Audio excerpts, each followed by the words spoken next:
నమస్కారం మిత్రులారా. మహాభారతంలో భీష్ముడు గొప్ప యోధుడు, ధర్మవంతుడు, త్యాగమూర్తి. కాని ఆయన జీవితంలో ఒక కథ ఉంది. ఆ కథలో ఒక మహిళ జీవితమే నాశనమైంది. ఆమె పేరు అంబ. ప్రేమలో ఓడిపోయిన ఒక యువతి, అన్యాయానికి గురైన ఒక రాజకుమారి, పగతో బ్రతికిన ఒక ఆత్మ. ఆమె ప్రతీకారం ఎంత భయంకరమైందో తెలుసా? భీష్ముడి వంటి మహాయోధుడి పతనానికి కారణమైంది. ఈరోజు మనం తెలుసుకోబోయేది అంబ మరియు భీష్ముడి మధ్య జరిగిన ఆ విషాదకథ. సత్యవతి కుమారుడైన చిత్రాంగదుడు ఒక గంధర్వుడితో యుద్ధం చేసి మరణించాడు. అతనికి సంతానం లేదు. అందువల్ల అతని తమ్ముడైన విచిత్రవీర్యుడు రాజయ్యాడు. విచిత్రవీర్యుడు పిన్న వయస్కుడవడం వల్ల అతని స్థానంలో భీష్ముడు రాజ్యపాలన చేస్తున్నాడు. విచిత్రవీర్యుడు యుక్తవయస్కుడయ్యాక అతడికి వివాహం చేయడానికి తగిన యువతిని అన్వేషించేందుకు భీష్ముడు బయల్దేరాడు. అప్పటిలో కాశీరాజు 3 కుమార్తెలు పురాతన క్షత్రియ లాంఛన ప్రకారం స్వయంవరం పేరుతో వరుడిని ఎన్నుకునేవారని విని భీష్ముడు తన తమ్మునికి భార్యలను సంపాదించడానికి అక్కడికి వెళ్లాడు. కోసల, వంగ, పుండ్ర, కళింగ మొదలైన దేశ రాజులు, రాకుమారులు, ఇతర దేశ ప్రధానులు స్వయంవర సభకు వచ్చారు. వారంతా వారివారికి తగిన క్షత్రియ అలంకారాలతోనూ దుస్తులతోనూ సభలో ఉన్నారు. కాశీరాజు కుమార్తెలు ఎంతో అందమైనవారు, గొప్ప విద్యావంతులు, దేశ విదేశాల్లో ఖ్యాతి గడించినవారు కావడంతో రాజకుమారుల మధ్య పోటీ కోలాహలంగా ఉంది. రాజులంతా క్షత్రియుల్లో భీష్ముడు అత్యుత్తముడు, శ్రేష్ఠుడు అనే పేరు పొందాడు. మొదట్లో భీష్ముని రాకకు కారణం స్వయంవరోత్సవాన్ని చూడటానికే అనుకున్నారు. కాని తాను కూడా ఓ భార్య కోసమే వచ్చాడని తెలుసుకున్న తర్వాత అక్కడి రాజకుమారులందరికీ ధైర్యం సన్నగిల్లింది. వారందరికీ కోపం వచ్చింది. వాస్తవంగా భీష్ముడు తన తమ్ముడి కోసం వధువును అన్వేషించేందుకు వచ్చాడని రాజకుమారులకు తెలియదు. దీంతో భీష్ముడిపై అసూయను పెంచుకున్నారు. ఆయన పట్ల వారు నిందాపూర్వకంగా కూడా మాట్లాడుకుంటున్నారు. భరతాన్వయాన జన్మించిన ఈ జ్ఞాని ఉత్తమ క్షత్రియుడు. తాను ముసలివాడని ఎరగడుగాబోలు, తన బ్రహ్మచర్య దీక్షను కూడా మరిచిపోయాడుగాబోలు. ఈ ముసలివాడికి స్వయంవరంతో సంబంధమేమిటి? చీచీ! వరులను ఎన్నుకోడానికి సభలోకి వచ్చిన కాశీరాజు కుమార్తెలు 3 భీష్ముడివైపు కన్నెత్తికూడా చూడలేదు. మరోవైపునకు మొహం పెట్టారు.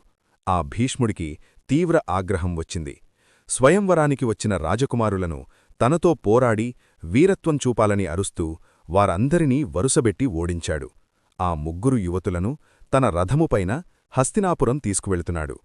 కొంత దూరం వెళ్ళాక ఆ 3 యువతుల్లో అంబ అనే ఆమెను ప్రేమించిన సౌభలదేశపు రాజు సాల్వుడు భీష్ముడికి అడ్డుపడ్డాడు. యుద్ధానికి దిగాడు. అంబ కూడా సాల్వుడిని ప్రేమించింది. యుద్ధంలో భీష్ముడి చేతిలో సాల్వుడు ఓడిపోయాడు. భీష్ముడు గురితప్పని విలుకాడు. రథంలో ఉన్న అంబ భీష్ముణ్ణి వేడుకోగా సాల్వుడ్ని చంపకుండా వదిలేశాడు. భీష్ముడు హస్తినాపురం చేరాడు. విచిత్రవీర్యునికి వివాహ ప్రయత్నంలో ఉన్నాడు. వివాహానికి ప్రముఖులందరూ వచ్చారు. అంబ భీష్ముణ్ణి అపహాస్యం చేస్తూ, ఓ గంగాపుత్ర, శాస్త్రాలు చదివావు, ధర్మాలన్నీ నీకు తెలుసు. నేను మానసికంగా సౌభలరాజు సాల్వుడ్ని పతిగా ఇదివరకే వరించాను. నీవు నన్ను ఇక్కడికి బలవంతంగా తీసుకువచ్చావు. ఈ అంశాలను తెలుసుకొని శాస్త్ర ధర్మాలను అనుసరించి ఏమి చెయ్యాలో అదే చెయ్యి అన్నడి. ఆమె మాటల తీవ్రత ఆలోచించిన భీష్ముడు ఆమెను ఉచిత సాయంతో సాల్వుడి వద్దకు పంపాడు. మిగతా 2 యువతులు అంబిక, అంబాలికాతో విచిత్రవీర్యునికి వివాహం సానుకూలంగా జరిగింది. అంబ అవధుల్లేని సంతోషంతో సాల్వుడి వద్దకు చేరి జరిగిన కథంతా పూసగుచ్చినట్లు చెప్పింది. అలాగే, నేను మొదటినుంచి నిన్నే పతిగా వరించాను. భీష్ముడు నన్ను నీవద్దకు పంపాడు.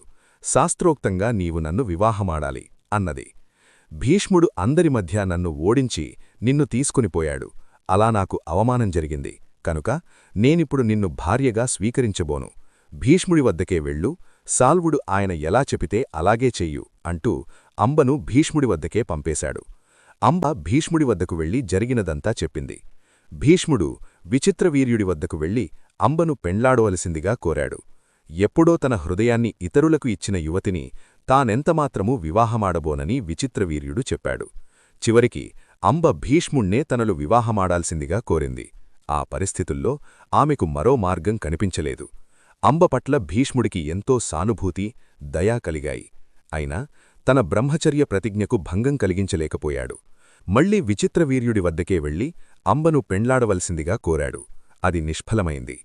చేసేది లేక మరలా ఆమెను సాల్వుడి వద్దకే వెళ్లి వేడుకోవాలని సూచించాడు. మళ్లీ సాల్వుడి వద్దకు వెళ్లడం సిగ్గుచేటని భావించిన అంబ హస్తినాపురంలోనే చాలా సంవత్సరాలు ఉండిపోయింది. ఈ కాలంలో చాలా చిక్కిపోయింది. మరోసారి సాల్వుడి వద్దకు వెళ్లి తనను వివాహం చేసుకోవాలని కోరింది. సాల్వుడు మళ్లీ నిరాకరించాడు. అంబకు ఆశాభంగమైంది. తీవ్రంగా కృశించిపోయింది. ఇలా 6 ఏళ్లు గడిచాయి. ఎంతో అందం, మాధుర్యం, సౌమనస్యం ఉన్న అంబ తన జీవితాన్ని నాశనం చేసిన భీష్ముడిపై తీవ్ర ద్వేషాన్ని పెంచుకుంది. దేశంలో ప్రతి ఒక్క రాజునూ కలిసి తనకు జరిగిన అన్యాయం తెలిపి యుద్ధంలో భీష్ముణ్ణి ఓడించి తనకు జరిగిన పరాభవానికి ప్రతీకారం తీర్చాలని కోరింది. మహావీరులు సైతం భీష్ముడి పేరు వినగానే భయపడ్డారు. అంబకు ఎవరూ సహాయపడలేదు. చివరికామె ఘోరమైన తపస్సు మొదలుపెట్టింది. శ్రీ సుబ్రహ్మణ్యేశ్వర స్వామిని వేడుకుంది.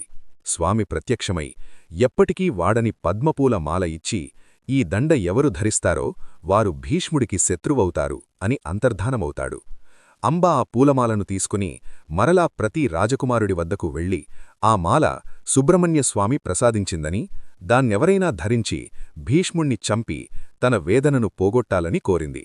కాని గతంలో వలె ఏ రాజు భీష్ముడితో తగవు ఇష్టపడలేదు. ఆమెను పంపేశారు.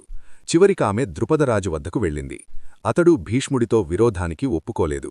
ఇక ఆమె ఆ మాలను ద్రుపదుని కోట సింహద్వారానికి వేలాడదీసి అడవులకు వెళ్ళిపోయింది. మార్గంలో కొందరు మునులను దర్శించి వారికి తన కథనంతా వివరించింది. అంబ చరిత్ర విన్న పరశురాముడు దయతలిచి, బిడ్డా, నీకేమి కావాలి? నీకిష్టమైతే నిన్ను వివాహమాడవలసిందిగా సాల్వుడితో చెబుతాను. అంబా, స్వామి, నాకా కోరిక లేదు. నాకు వివాహం, సంసారం, సౌఖ్యాలపై రోత పుట్టింది. నా జీవితంలో నాకు ఒక్కటే కోరిక మిగిలి ఉంది. భీష్ముణ్ణి ప్రతిక్రియ చేయడమే నేను కోరుకునేది అన్నది.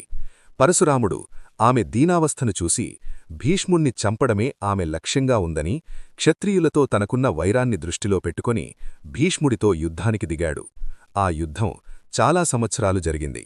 గెలుపు ఓటమీ లేక యుద్ధం కొనసాగుతూనే ఉంది. వారిద్దరూ సాటిలేని మేటి బిరుదులు పొందారు. చివరికి పరశురాముడు భీష్ముడి చేతిలో ఓడిపోక తప్పలేదు. పరశురాముడు అంబతో, నేను చేయగలిగిందంతా చేశాను, నేను ఓడిపోయాను, కనుక నీవు భీష్ముణ్ణే శరణుకోరు, అదే నీకు నేను చేయగలిగిన సహాయం అన్నాడు. అంబకు విచారము, ఆగ్రహం కలిగాయి. కేవలం భీష్ముడిపై పగ సాధించాలన్న ఆమె కోరిక ఆమెను జీవింపచేస్తోంది. ఆమె హిమాలయ ప్రాంతానికి వెళ్లి పరమశివుణ్ణి గురించి ఘోర తపస్సు చేసింది.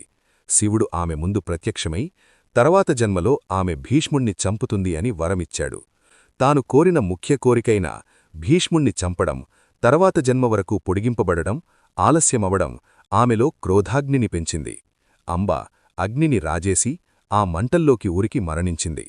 ఈశ్వరానుగ్రహం వల్ల ఆమె ద్రుపదుని కుమార్తెగా జన్మించింది.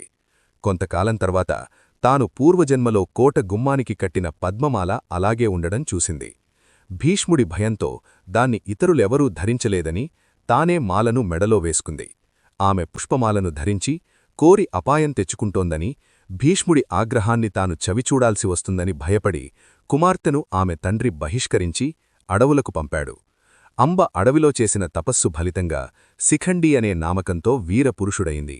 అర్జునుడు కురుక్షేత్ర యుద్ధంలో తన రథంలో శిఖండిని ముందుపెట్టి భీష్ముణ్ణి అదిరించాడు. అంబ పుట్టుకతో స్త్రీ అని తెలిసినవాడవడంతో భీష్ముడు ధర్మం మేరకు శిఖండితో ఏ విధమైన యుద్ధమూ చేయకుండా ఊరుకున్నాడు. ఇదేకాక భీష్ముడు మహాజ్ఞాని అయినందున తానిక భూమిపై ఉండే కాలపరిమితి సమీపిస్తోందని తలిచి ఓటమికి సంసిద్ధుడయ్యాడు. అయితే ఈ యుద్ధంలో తన శరీరంలోకి లోతుగా దిగిన బాణాలు శిఖండి వేసినవి కాదని, అర్జునుడు వేసినవే అని భీష్ముడు గుర్తించాడు. యుద్ధభూమిలో భీష్ముడు అలా నేలకొరిగాడు. మిత్రులారా, అంబ కథ మనకు ఒక గొప్ప సత్యాన్ని చెబుతోంది. అన్యాయం ఎక్కడ జరిగితే అది ఒకరోజు తిరిగి వస్తుంది. పగతో జీవించిన అంబ చివరికు శిఖండిగా మారి తన లక్ష్యాన్ని సాధించింది. భీష్ముడు ధర్మాన్ని కాపాడిన మహానుభావుడు అయినప్పటికీ ఆయన చేసిన ఒక నిర్ణయం ఒక మహిళ జీవితాన్ని పూర్తిగా మార్చేసింది. ఇదే మహాభారతం. ధర్మం, అధర్మం, భావోద్వేగాలు, కర్మల కథ.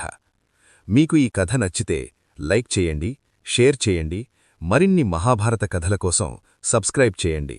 మళ్ళీ తదుపరి అధ్యాయంతో కలుద్దాం. నమస్కారం.